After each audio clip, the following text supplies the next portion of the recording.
Anda lihat bagaimana komentar netizen di bawah itu. Bambang Nursena, Tuhanmu itu 3. Kamu ini orang pinter tapi kok masih nyembah manusia, ya gitu-gitu itu. Separah inikah bangsa saya? Saya tidak pernah utak-atik soal Islam, kenapa mereka marah sama saya? Dalam kitab yang namanya Sang Yang Kamahayanikan, itu kata ngaji sudah dipakai. Angaji tarka.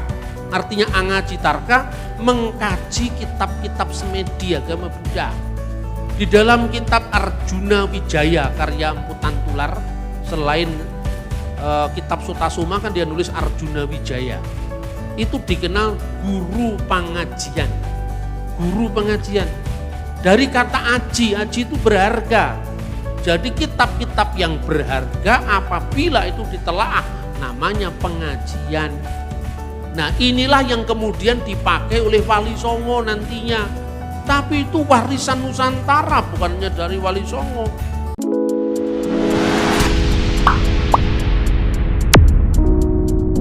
Saudara-saudara, kita akan membaca firman Tuhan dari Injil Lukas pasal 2. Injil Lukas pasal 2 ayat 21. Kemudian kita sambung dengan ayat 41 sampai dengan ayat 52. Demikian firman Tuhan. Dan ketika genap 8 hari, dan dia harus disunatkan, ia diberi nama Yesus, yaitu nama yang disebut oleh malaikat sebelum ia dikandung ibunya. Tiap-tiap tahun orang tua Yesus pergi ke Yerusalem pada hari raya Paskah. Ketika Yesus berumur 12 tahun, pergilah mereka ke Yerusalem seperti yang lazim pada hari raya itu. Sehabis hari-hari perayaan itu, ketika mereka berjalan pulang, tinggallah Yesus di Yerusalem tanpa diketahui orang tuanya. Karena mereka menyangka bahwa ia ada di antara orang-orang seperjalanan mereka. Berjalanlah mereka sehari perjalanan jauhnya, lalu mencari dia di antara kaum keluarga dan kenalan mereka. Karena mereka tidak menemukan dia, kembalilah mereka ke Yerusalem sambil terus mencari dia. Sesudah 3 hari mereka menemukan dia dalam bait Allah. Ia sedang duduk di tengah-tengah alim ulama sambil mendengarkan mereka dan mengajukan pertanyaan-pertanyaan kepada mereka. Dan semua orang yang mendengar dia sangat heran akan kecerdasannya dan segala jawab yang diberikannya. Dan ketika orang tuanya melihat dia, tercenganglah mereka. Lalu kata ibunya kepada mereka, "Nak, mengapakah engkau berbuat demikian terhadap kami? Bapamu dan aku dengan cemas mencari engkau." Jawabnya kepada mereka, "Mengapa kamu mencari aku? Tidakkah kamu tahu bahwa aku harus berada di rumah Bapakku?" Tetapi mereka tidak mengerti apa yang dikatakannya kepada mereka. Lalu ia pulang bersama-sama mereka ke Nazaret, dan dia tetap hidup dalam asuhan mereka. Dan ibunya menyimpan semua perkara itu di dalam hatinya. Dan Yesus makin bertambah besar dan bertambah hikmatnya dan besarnya, dan makin dikasih oleh Allah dan manusia. Kita baca satu ayat lagi, Lukas pasal 2 ayat 23. Ketika Yesus memulai pekerjaannya, ia berumur kira-kira 30 tahun, dan menurut anggapan orang dia adalah anak Yusuf, anak Eli. Saudara-saudara yang terkasih di dalam Tuhan Yesus, kadang-kadang ketika kita membaca Alkitab, tetapi tanpa secara jelas memahami konteksnya, kita sesungguhnya banyak sekali kehilangan. Kehilangan periode-periode yang sangat penting dalam kehidupan Yesus, hanya karena kita tidak membaca konteks itu, tidak membaca teks di dalam konteks. Misalnya ya, kita tidak pernah mengetahui siapa yang menulis Injil pertama kalau hanya membaca Alkitab yang tertulis. Kita tidak tahu siapa penulis Injil kedua, Injil ketiga, Injil keempat, dan kisah para rasul tanpa kita memahami konteks. Kenapa? Karena berbeda dengan surat Petrus, surat Yohanes itu ada judulnya. Ya, di situ misalnya surat Petrus yang pertama kepada surat Paulus yang pertama kepada jemaat di Korintus. Dari Paulus dan seterusnya ada alamatnya di ayat-ayat pasal itu. Tetapi Matius, Markus, Lukas, Yohanes dan Kisah Rasul tidak ada. Dari pasal pertama sampai pasal terakhir, misalnya Injil Matius pasal 1 sampai 28, tidak ada yang menegaskan dalam teks itu bahwa Injil itu ditulis oleh Matius. Injil kedua ditulis oleh Markus. Dari mana kita tahu? Dari judulnya Alkitab. Masalahnya judul itu tidak ada di dalam teks aslinya. Itu ditambahkan oleh lembaga Alkitab. Lalu dari mana kita tahu itu ditulis Matius? Dan kenapa gereja percaya sepanjang abad bahwa itu tulisan Matius? Kita tahunya dari tulisan bapak-bapak gereja.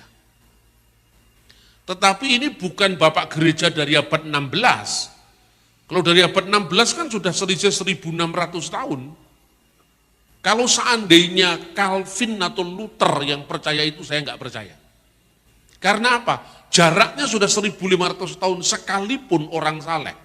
Sekalipun Luther orang baik, Calvin orang baik, tapi secara historis tidak memenuhi syarat. Karena jaraknya 1500 tahun. Tapi karena yang nulis itu bapak gereja yang muridnya Rasul sendiri, maka kita percaya. Karena ada kesinambungan sejarah tanpa putus. Dari murid-muridnya para rasul itulah, misalnya kita mengenal Papias. Papias itu muridnya Yohanes. Dan bukunya ditemukan yang namanya The Fragment of Papias. Kita bisa mengetahui bahwa para rasul itu siapa yang menulis kitab perjanjian baru. Dari Ignatius Antioquia, yang tidak lain muridnya Petrus dan muridnya Paulus, muridnya Yohanes, kita tahu siapa yang menulis Injil-Injil itu. Karena mereka semua adalah saksi mata. Saya sering membuat guyon parikeno, guyonan itu sebetulnya. Tapi itu serius itu. Siapakah yang lebih Anda percayai ketika Anda ditanya, apakah Diponegoro lebih suka makan gudeg atau makan rawon? Sekalipun ada ahli sejarah yang memang pakar dalam penelitian Diponegoro, misalnya Profesor Peter Carey. Tetapi jaraknya itu sangat jauh. Seandainya Anda mendapatkan informasi dari Kiai Mojo atau Sentot Prawirodirjo, pasti semua kita percaya. Karena Sentot Prawirodirjo, Kiai Mojo pernah makan bareng sama Diponegoro. Sementara Peter Carey sekalipun dia sejarawan hebat dari Inggris, tapi dia tidak pernah hidup sejaman dengan Diponegoro. Nah, dengan metode seperti itu, gereja sepanjang abad tidak hanya meyakini, tapi membuktikan bahwa Injil-Injil yang sampai kepada kita itu akurat, itu asli. Bukan sekedar dibuktikan oleh siapa yang menulis, menurut catatan muridnya sang penulis sendiri, tetapi juga fragmen-fragmen naskah-naskah asli lengkap sampai kepada kita dengan jarak yang hanya belasan tahun dari masa penulisnya dan naskah tertua yang ditemukannya. Nah, inilah keunggulan kitab suci. Nah, tentu keunggulan semacam ini tidak bisa hanya dikalahkan oleh klaim. Misalnya, Nabi Joseph Smith adalah nabi terakhir. Karena dalam urutan waktu dia baru muncul abad 19. Dan menurut kitab Mormon, yang diwahyukan malaikat kepada Joseph Smith, kita tentu tidak percaya karena itu kan klaimnya orang Mormon. Ya kan? Jadi tidak mungkin wahyu terakhir itu mengklaim membatalkan sejarah. Lah kadang-kadang orang beragama itu saking salehnya, maka sering kali berbuat salah. Kesalehan itu yang membuat kita-kita ini sering berbuat salah. Karena apa? Begitu isunya sudah berkaitan dengan agama, wahyu, firman, itu kita tidak berani bantah. Kalau itu di dalam gereja, tidak apa-apa. Tapi kalau itu di luar gereja, siapa yang bisa membedakan antara lalang dengan gandum? Kalau kita tidak memiliki tolok ukur untuk membedakan roh, seperti yang dikatakan dalam Alkitab sendiri. Nah, begitu juga ayat-ayat yang kita baca ini. Yesus kelahirannya diceritakan. Tetapi masa-masa setelah umur 12 tahun itu seolah-olah hilang sampai kira-kira umur 30 tahun. Itulah yang oleh para penulis barat disebut the lost years of Jesus Christ. Tahun-tahun kehidupan Yesus yang hilang. Karena Alkitab kenapa tidak mencatat antara Yesus umur 12 tahun sampai umur 30 tahun? Kalau itu penting, kenapa Alkitab melalaikan itu? Nah, pola pikir semacam ini muncul karena memahami sejarah Israel dari sudut pandang orang modern. Nah, termasuk baru-baru ini muncul seorang pelawak ya, namanya Mongol atau siapa itu? Yang orang Manado itu siapa namanya? Yang mengatakan bahwa Yesus umur 12 sampai umur 29 tahun atau sekitar 30-an tidak terdeteksi dalam Alkitab. Beda dengan sejarah Nabi Muhammad, itu sangat jelas katanya. Nah, saya kira ya jangan mengutuk siapa itu namanya? Siapa namanya lupa saya. Mongol jangan mengutuk karena terlepas dari dia membuat kesalahan dalam hal ini, tetapi pengalamannya dia bagaimana dia lepas dari gereja setan, itu kita harus belajar dari sana. Nah, itulah salah satu kejelekan dunia medsos. Ketika seorang membuat satu kesalahan, segala macam yang baik dari dia kita hapus. Itu yang namanya hantam kromoisme. Saya harus mengatakan, seumpama saya disuruh dan ditanya, bagaimana melayani orang-orang dari gereja setan, mungkin saya tidak tahu sebanyak pengetahuan dia tentang satanic church itu. Karena dia pernah menjadi pengikutnya, sampai kemudian dia punya pengalaman bagaimana dia bertobat, lepas dari jeratan gereja Mormon, gereja setan itu. Saya tidak punya pengalaman itu. Tetapi kesalahan dia jangan mengomentari hal yang dia tidak pahami. Apalagi memasuki agama lain. Lalu orang-orang Kristen pada emosi, ya kan? Karena seolah-olah Yesus itu sejarahnya tidak jelas, tidak sejelas sejarahnya Nabi Muhammad. Itu kira-kira seperti itu. Saya sendiri melihat ini kenapa kok jadi rame seperti ini, gaduh seperti ini. Kalau misalnya Mongol itu salah, ya cukup saja diberi koreksian, tanpa harus misalnya memberikan judul-judul yang bombastis, nama saya lagi yang disebut. Bambang Nursena mengkoreksi dan bahasanya seolah-olah mengadu saya sama beliau, dan itu salah. Manusia itu tidak ada yang sempurna, saudara-saudara. Kalau dia punya pengetahuan baik di satu pihak, tentu dalam pengetahuan yang lain dia kurang, itu yang kita yang harus membenarkan. Tapi tidak usah harus diadili di medsos seperti itu. Itu kan membuat gaduh dan akhirnya persekutuan tubuh Kristus akan terganggu. Karena pihak lain di luar Kristen memanfaatkan itu untuk menyerang seolah-olah iman Kristen itu tidak jelas. Gitu loh kira-kira. Makanya bertanggung jawablah menggunakan medsos. Jangan malah itu menjadi sarana setan untuk mengadu domba umat Kristen sendiri. Nah, kenapa antara umur 12 tahun sampai umur 30 tahun enggak dicatat dalam Alkitab? Ketika terjadinya penemuan laut mati, the Dead Sea Scrolls, ada seorang penulis, tapi itu juga bukan seorang ahli tentang naskah Qumran.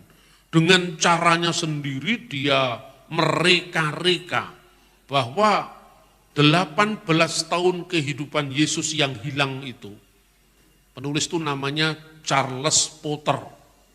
Dia memberi judul The Lost Years of Jesus. Tahun-tahun kehidupan yang hilang dari Yesus ternyata sudah ditemukan di paguyuban Esseni di Qumran, Laut Mati, Israel, yang naskah-naskahnya ditemukan sekarang. Nah, padahal naskah-naskah yang ditemukan di sana itu naskah Alkitab. Terus apa hubungannya dengan itu? Pun naskah Alkitab sebelum Perjanjian Baru. Itu kan zaman Perjanjian Lama itu. Ya, setelah kerajaan Israel itu merdeka di bawah dinasti Makabi atau dinasti Hasmonaim mengalahkan Raja Seleukid dari Syria yang namanya Antiochus Epiphanes IV yang menajiskan Bait Allah. Antara tanggal 25 bulan Kislev tahun 167 sebelum Masehi diadakan penajisan Bait Allah itu, ya, darah babi dikorbankan di Bait Suci, patungnya Zeus juga dipasang di sana. Orang Yahudi dilarang untuk melakukan brit milah, sunat. Anak-anaknya tidak boleh disunatkan di situ, maka membangkitkan perlawanan dari keluarga anak-anak Imam Matatias yang dikenal oleh umum sebagai keluarga Makabe. Ya, Makabe itu sebenarnya singkatan Mika Moka Baelim Adonai, siapakah yang seperti engkau di antara para ilah, ya Tuhan. Jadi Mika Moka Baelim Adonai disingkat Makabe. Nah, dinasti Makabe itu kemudian memenangkan peperangan sama penguasa pagan dari Syria itu, maka pada tanggal 15 bulan Kislev itu sekitar Desember kalau bulan kita, tahun 164 sebelum Masehi, untuk pertama kali dilakukan perayaan Hanukkah. Apa artinya Hanukkah? Hanukkah itu perayaan penahbisan Bait Suci untuk memperingati kemenangan patriotik Israel yang namanya Makabe family, keluarga Makabe. Makanya kalau Anda pergi ke Israel sekarang ini, selain ada kaki Dian bercabang 7, ada kaki Dian bercabang 9. Kaki Dian bercabang 7 itu adanya dalam kitab Perjanjian Lama, namanya menorah. Tapi kaki Dian bercabang 9 tidak ada dalam Perjanjian Lama, karena terjadi peristiwa itu antara Perjanjian Baru dan Perjanjian Lama. Di kekosongan periode inilah dikenal peristiwa Makabe, dan itulah yang dicatat dalam kitab 1 dan 2 Makabe yang dibaca oleh orang-orang Katolik. Di kalangan orang-orang Protestan itu disebut sebagai intertestamental books. Di kalangan orang Katolik, orang Ortodok itu disebut sebagai Deuterokanonika atau kanon kedua. Itu sejarah, ya. Orang Kristen Protestan tidak mengakuinya sebagai kanon, tapi menghormatinya sebagai devotional book, buku yang membangun. Orang Katolik mengakui sebagai kanon, tapi ditempatkan sebagai kanon kedua setelah kanon pertama, yaitu 39 kitab Perjanjian Lama. Lagi ini aja Kristen Protestan sama Kristen Katolik juga rame. Padahal ini soal sejarah. Makanya saya selalu mengatakan, hilangkan mental sektarian dalam gereja. Kitab-kitab Makabe itu buku-buku sejarah. Kenapa harus dimusuhi hanya karena beda antara Katolik sama Protestan? Nah, peristiwa Makabe ini juga diperingati oleh Yesus. Ketika Anda membaca misalnya kitab Injil Yohanes pasal 10 ayat 22, yaitu Yesus memperingati penahbisan Bait Suci, yaitu pada saat musim dingin. Nah, kenapa kaki Diannya bercabang 9? Karena pada saat mereka melakukan perayaan itu, kemungkinan tentara-tentara Antiochus itu masih keliling di sekitar Yerusalem yang tidak semuanya atau belum semuanya bisa dikuasai oleh pasukan Makabi. Maka minyak zaitun yang digunakan untuk menyalakan menorah itu hanya untuk sehari. Tapi mereka mungkin tidak bisa mendatangkan minyak itu dari luar Yerusalem. Karena tentara Antiochus Epiphanes itu masih menguasai daerah-daerah di luar Yerusalem. Tetapi karena mujizat dari Tuhan, menorah itu kan ada 7. Tapi biasanya perayaan Yahudi itu hari terakhir dinamakan Shemoneh Esreh. Shemoneh Aseret, hari terakhir perayaan. Biasanya hari terakhir perayaan itu hari ke-8. Makanya 8 hari perayaan, ya, 8 hari perayaan itu hanya 1 hari minyak zaitunnya. Tapi karena mujizat bisa tahan 8 hari, menorah itu selalu menyala. Lalu mereka berefleksi, dari mana sumber dari nyala minyak zaitun itu. Makanya dia mengatakan itu pasti pertolongan dari Tuhan Allah Israel.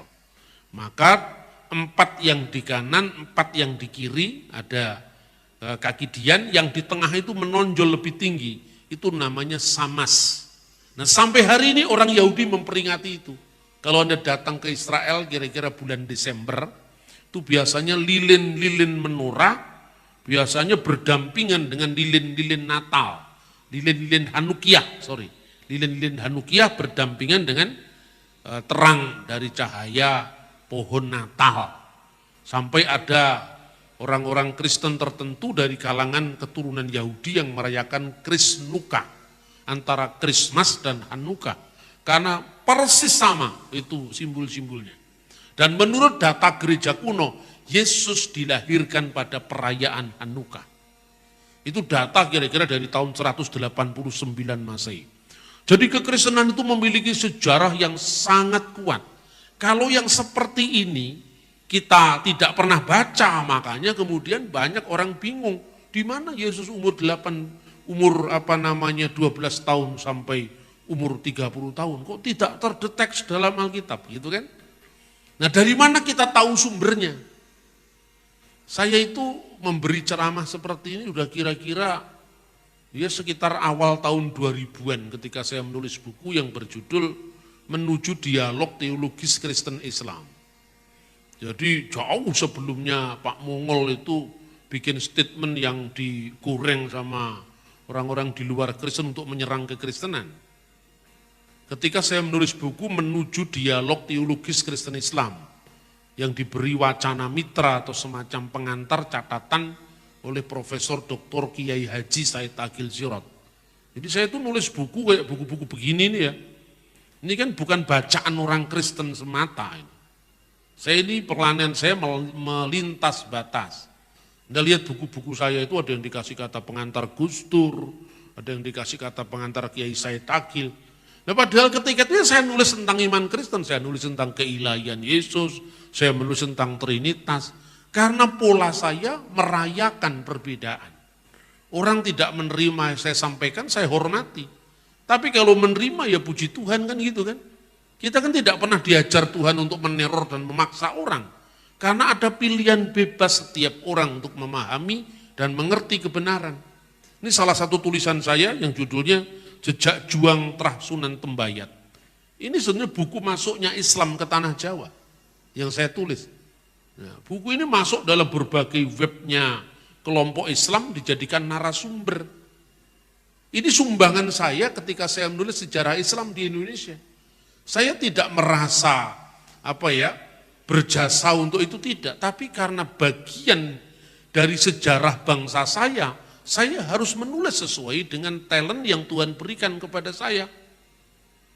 Nah, tapi kalau kemudian saya nulis buku yang mempertanggungjawabkan iman saya, ya jangan marah. Ini kan saya sampaikan kepada sahabat-sahabat muslim saya. Sejarah Islam di Indonesia aja saya catat loh, saya tulis loh. Itu karena wujud pengabdian saya kepada tanah air saya. Karena Indonesia itu kan tidak terjadi hanya orang Hindu saja atau Kristen saja. Tapi ya Islam, ya Buddha, ya Hindu, ya Kristen, itu bagian dari sejarah kita bersama. Jadi pola pelayanan saya itu bukan membentur-benturkan agama, tapi membangun kebersamaan sekalipun kita memang tidak sama. Nah makanya ketika saya nulis buku Religi Bung Karno, itu kan saya merayakan bagaimana Bung Karno seorang muslim yang melintas batas pemahaman imannya sehingga memberi ruang pada agama-agama lain. Bung Karno itu sering mengutip ayat-ayat Injil, ayat-ayat Bhagavad Gita tanpa kehilangan keislamannya. Itu menjadi contoh sekarang. Lalu sekarang seorang calon pejabat ngomong ayat Injil aja dikurang. Agamanya tidak jelas itu kan. Kita sudah kehilangan toleransi beragama yang menjadi ciri khas bangsa ini berabad-abad. Ketika dunia masih perang salib, kita sudah punya Bhinneka Tunggal Ika Tandhana Dharma Mangrua. Itu tahun berapa? 1385 Masehi. Itu kan masih perang salib itu di Eropa sama di Timur Tengah. Nah kita kehilangan yang seperti itu. Makanya ketika saya menghadapi ya isu-isu tentang lintas agama, jawaban saya bukan kepentingan saya sebagai seorang Kristen, tetapi kepentingan bersama dalam konteks nasional. Tetapi ketika kamu salah paham dengan saya, lalu saya jawab, ya jangan marah, itu bagian dari iman saya kok. Tapi puji Tuhan, ketika saya disalahpahami oleh orang-orang yang dikenal sebagai kelompok kadrun itu, ya, itu yang bela saya juga teman-teman muslim saya yang selama ini bersahabat baik dengan saya. Misalnya, itu tidak tahu di YouTube kan itu ceramah saya di MPR. Ya, kebetulan saya ini menjadi salah satu dari narasumber 4 pilar MPR. Dulu zamannya Pak Profesor Dr. Ahmad Syafi'i Ma'arif almarhum, kemudian Pak Azumati Azra, kemudian saya sendiri, Romo Magnes Suseno, kemudian ada banyak tokoh-tokoh nasional ya, Jimli Asidiki, itu tahun 2011, kemudian diangkat jadi dokumen menjadi 4 pilar itu. Anda baca itu buku yang diterbitkan MPR itu kan di situ ada nama saya, salah satu narasumber Bambang Nursena. Nah itu ada. Nah saya sedang bicara di forum MPR sama Pak Mahfud MD. Anda bisa lihat itu di YouTube kan banyak beredar itu. Tidak tahu channel siapa yang memuat itu. Anda lihat bagaimana komentar netizen di bawah itu. Bambang Nursena, Tuhanmu itu 3. Kamu ini orang pinter tapi kok masih nyembah manusia, ya gitu-gitu itu. Itulah situasi Indonesia. Terus saya kadang-kadang mikir, separah inikah bangsa saya? Saya tidak pernah utak-atik soal Islam, kenapa mereka marah sama saya? Padahal saya nulis buku Jejak Juang Terah Sunan Tembayat ini bicara Islam. Ini sumbangan saya terhadap sejarah Islam. Saya nulis buku tentang religi dan religiositas Bung Karno, itu sumbangan saya terhadap sejarah nasionalisme. Ya, yang baca tulisan saya kan bukan hanya orang Kristen, orang-orang Muslim, orang-orang semua menjadikan itu sebagai referensi dalam menulis tesis, dalam menulis disertasi bahkan. Saya tidak pernah hitung-hitungan untuk bicara, karena saya Kristen, ya kamu tidak boleh mengutip saya, enggak ada yang seperti itu. Karena bagian dari pengabdian saya sebagai anak bangsa. Nah tapi ya, orang itu ya begitu fanatiknya, sampai-sampai ya seperti itu yang saya baca sekarang. Maka kalau orang mendengar ceramah saya tentang pokoknya iman Kristen itu, ini kata mereka harus salah. Nah sebagai orang Kristen saya mengangkat suara, menyatakan salahnya di mana? Kamu menuduh Alkitab saya palsu, lu naskahnya aja ribuan tahun tersisa, masih terpelihara sampai hari ini kok Anda mengatakan itu salah di mana? Itu pun saya tidak nyinggung agama lain. Saya tidak pernah menjelek-jelekan kitabnya orang lain. Kenapa kok marah? Saya kadang-kadang bergumul itu sudah lama saya bergumul. Kenapa orang menyatakan sesuatu yang benar selalu dimusuhi? Saya tidak ekstrim kan? Mana pernah saya mempersoalkan nabinya orang, kitabnya orang, kan tidak pernah, saya tidak ekstrim. Tapi mereka lebih takut dengan gaya saya yang tidak ekstrim ketimbang mereka takut dengan kelompok-kelompok Kristen yang ekstrim. Yang misalnya mantan muslim jadi ekstrim. Itu mereka nggak terlalu takut. Tapi sepertinya lebih takut dengan saya yang tidak ekstrim. Ada apa ini? Saya hanya menyampaikan argumen. Saya hanya menyampaikan data-data sejarah. Tapi kenapa takut? Ya kadang-kadang itu malah meneguhkan saya. Berarti kebenaran itu yang membuat mereka tidak siap menerima. Tidak semuanya orang saya tuduh seperti itu. Tapi kelompok-kelompok yang membencimu tanpa alasan, kira-kira seperti itu yang saya terima. Kalau orang membenci saya karena ada alasan, itu mungkin harus kita introspeksi. Apa alasannya mereka membenci saya? Tetapi dalam pelayananmu, dalam pelayanan kita semua, nanti ada suatu saat di mana orang membencimu tanpa alasan, maka janganlah kamu bersedih hati. Dan itu bukan lagi urusanmu, itu urusannya Yesus dengan mereka. Karena apa? Mereka terlebih dulu membenci Yesus tanpa alasan. Saudara-saudara, itu justru menjadi bukti yang meneguhkan kebenaran iman Kristen. Nah, saudara-saudara, jadi saya sudah sampaikan bahwa teks itu memiliki konteks. Kenapa Yesus justru dicatat ketika umur 8 hari? Karena bagi orang Yahudi, umur 8 hari itu dinamakan Brit Milah, perjanjian sunat. Karena itu tanda dari perjanjian Abraham. Karena Yesus itu, Sang Mesias, lahir dari orang Yahudi, maka dia menggenapi Taurat dengan cara melakukan Taurat. Setelah genap waktunya, Galatia pasal 4 ayat 4, Allah telah mengutus putranya yang lahir dari seorang perempuan dan tunduk kepada hukum Taurat. Berarti Tuhan, Allah telah mengutus putranya yang lahir dari seorang perempuan yang tunduk atau yang taat kepada hukum Taurat.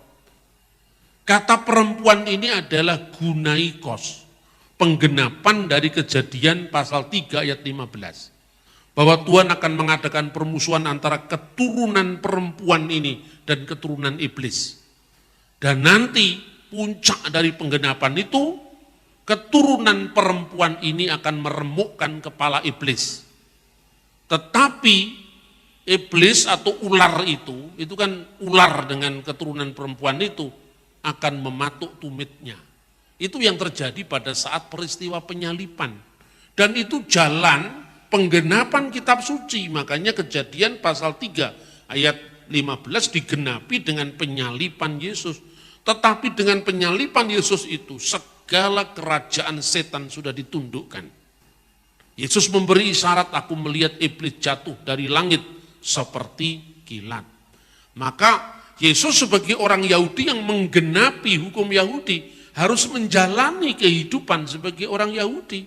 Tidak mungkin hukum Yahudi digenapi oleh orang yang tidak berpola Yahudi.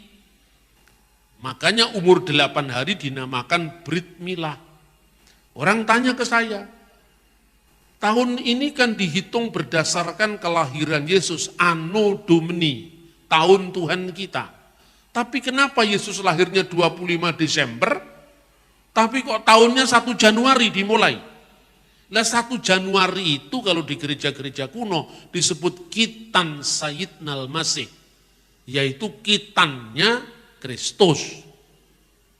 Cuman dia 25, 26, 27, 28, 29, 30, 31, 1, kan 8. Itulah 8 hari tadi. Ini tercatat dalam dokumen-dokumen gereja kuno. Misalnya di Daskalia Apostolorum yang ditulis tahun 189 Masehi. Nah begitu juga, kenapa baru umur 12 tahun? Karena umur 12 tahun itu namanya bar mitzvah.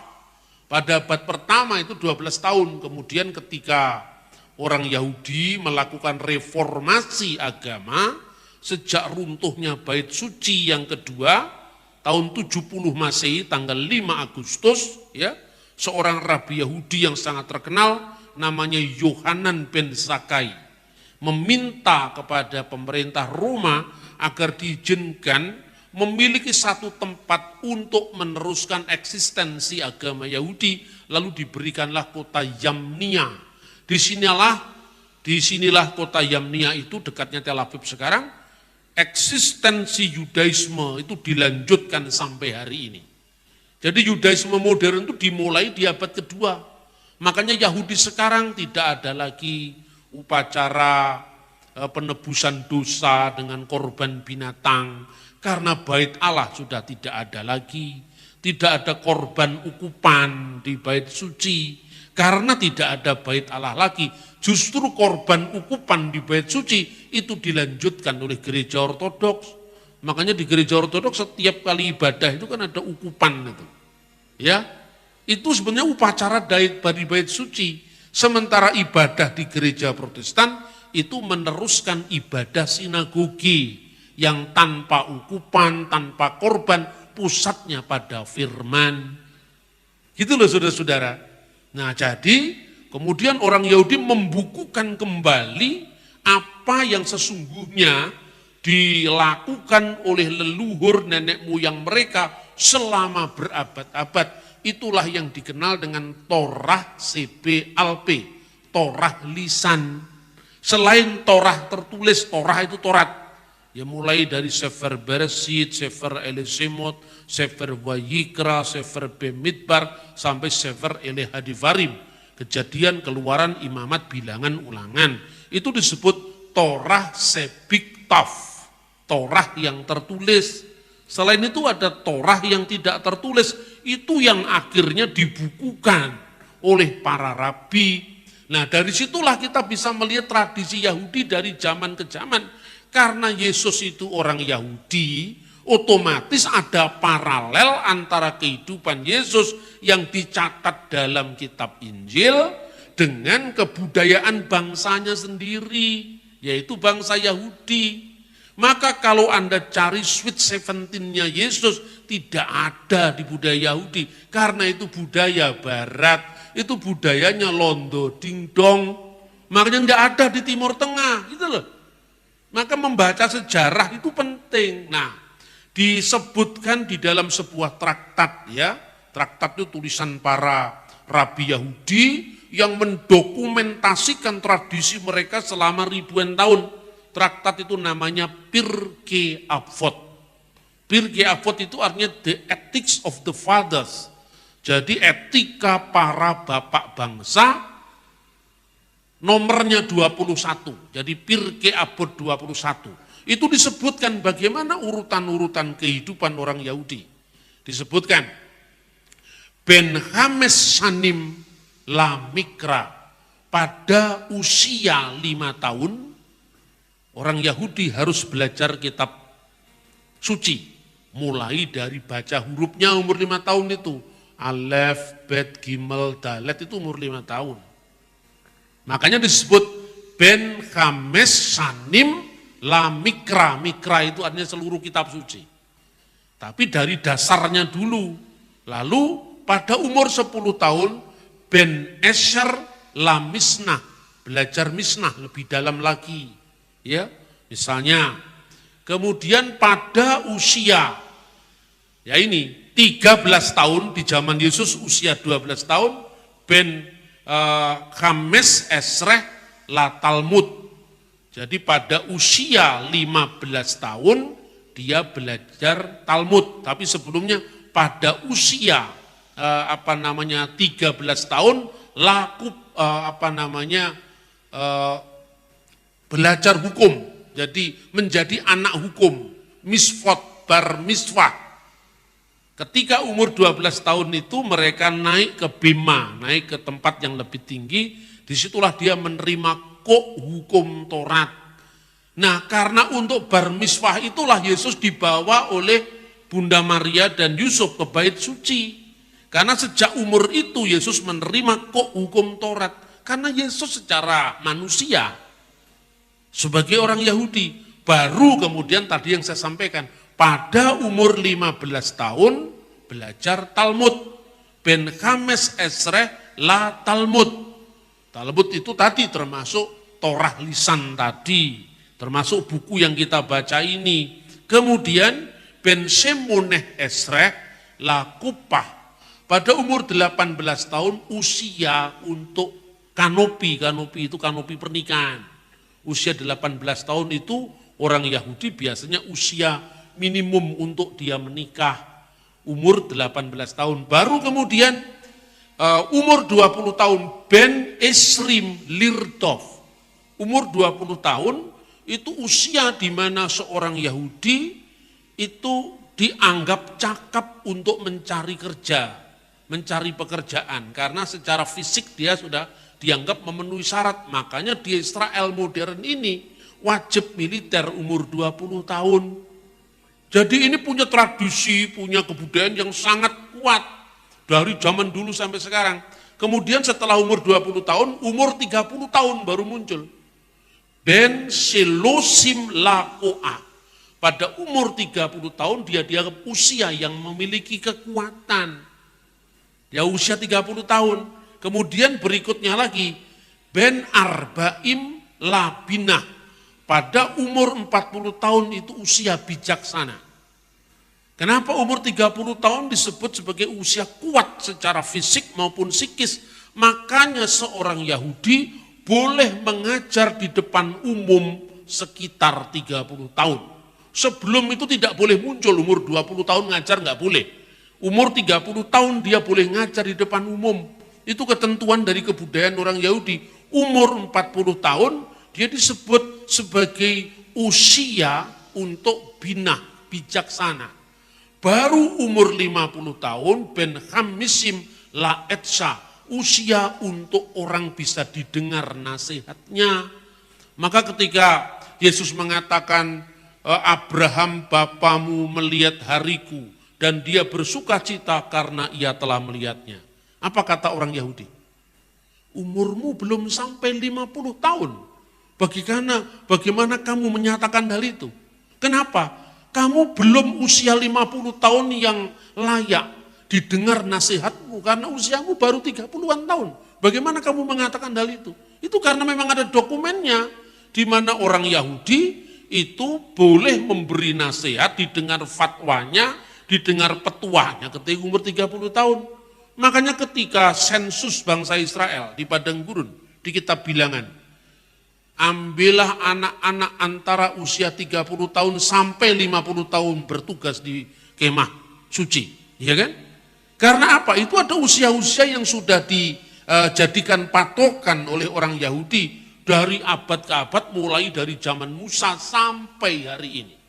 Makanya tidak perlu tahu Sweet 17 Yesus di mana. Itu bukan budaya orang Yahudi. Lah ini kan salah kan?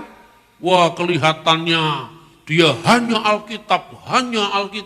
Tapi keliru karena membaca Alkitab menurut kebudayaan orang Barat, menurut kebudayaan drama Korea. Akhirnya keliru semua karena apa? Yesus bukan orang Korea, Yesus bukan orang Jawa, Yesus bukan orang Barat. Ya kan?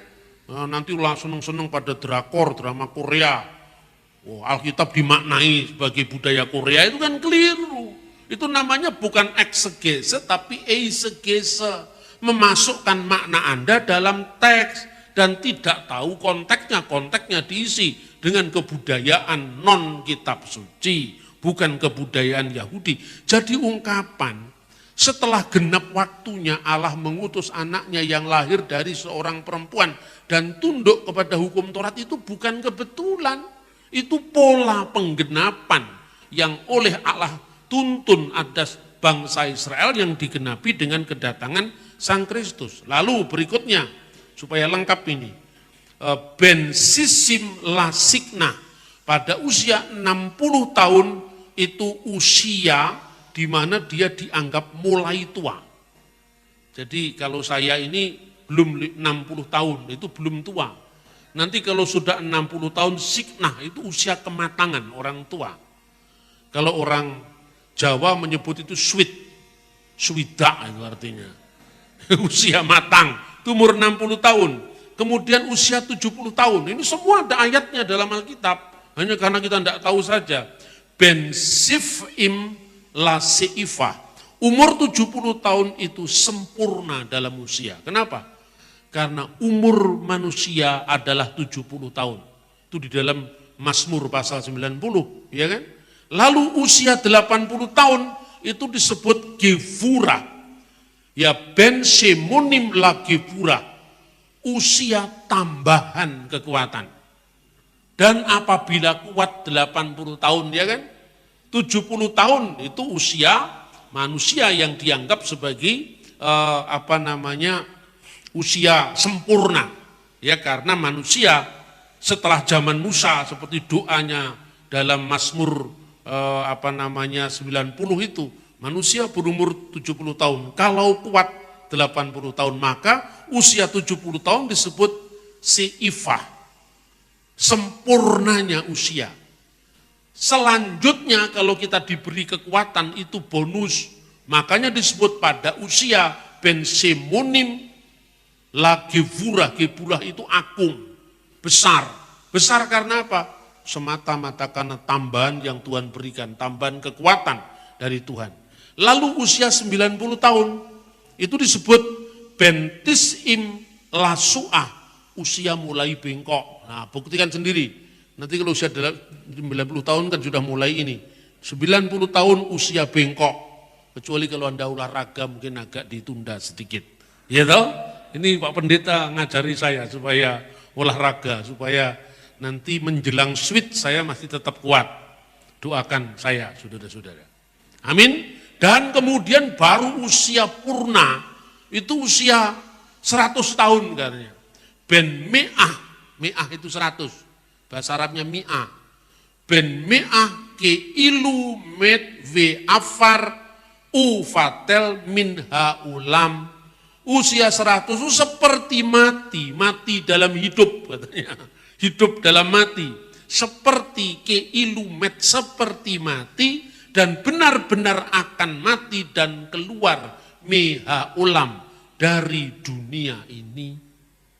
Itulah pola kehidupan orang Yahudi.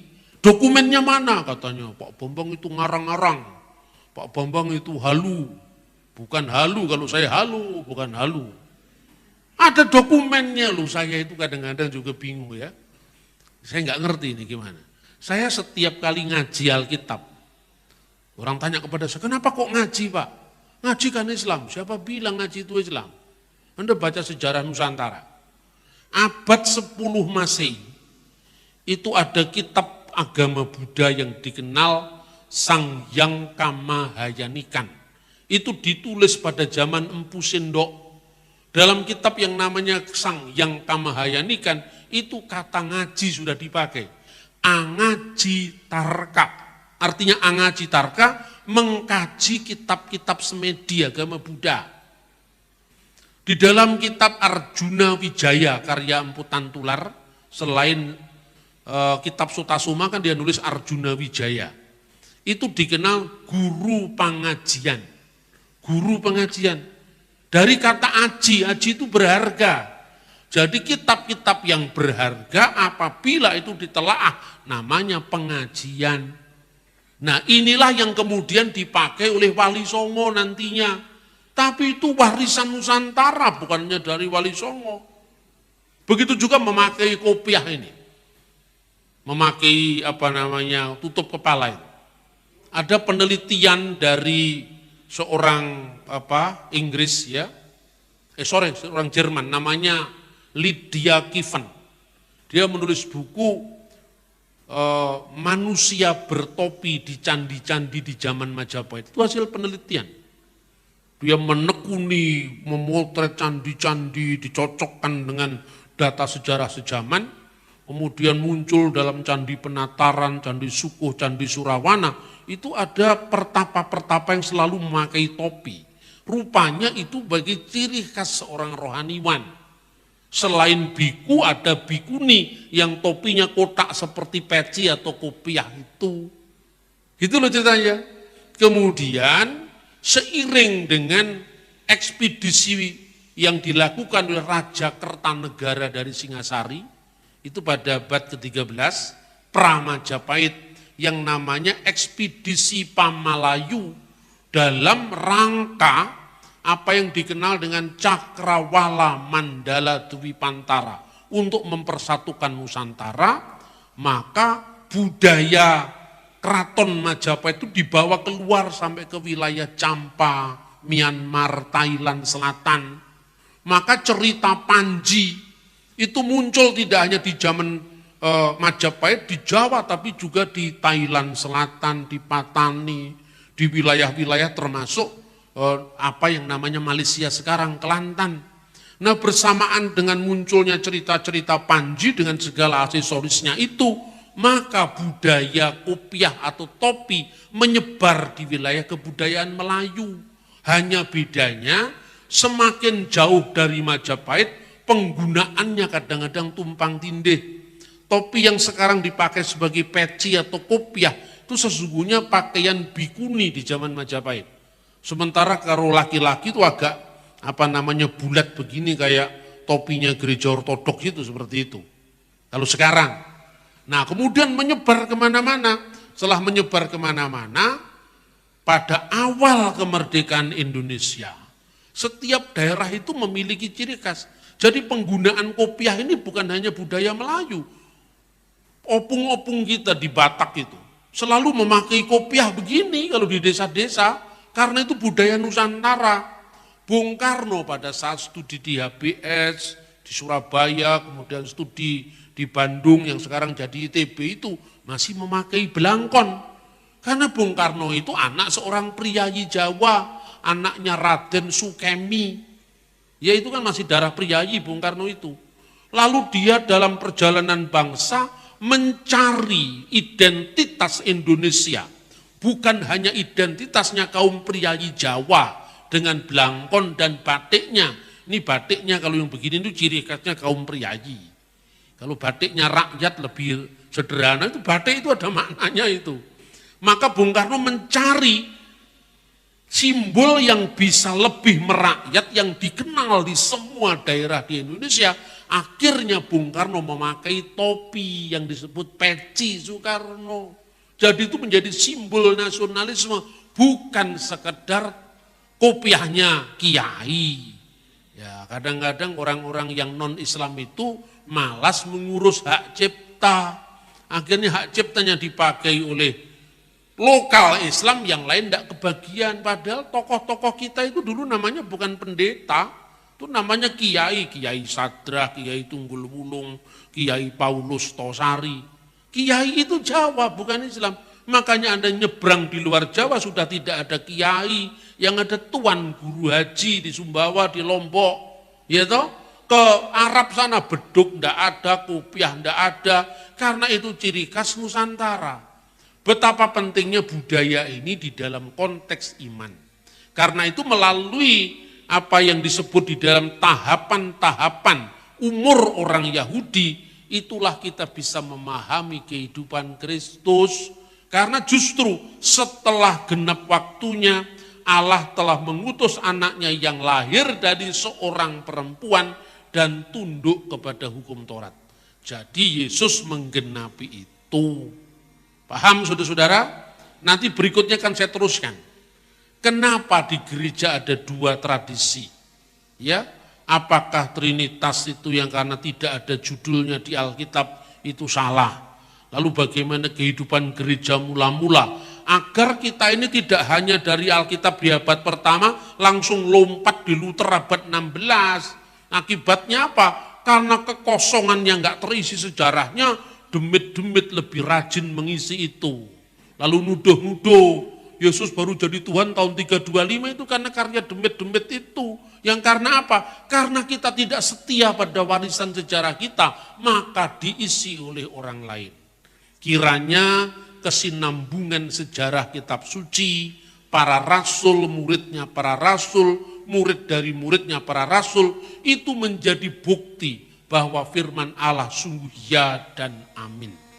Tuhan memberkati kita. Shalom alaikum Beshem Hamasya.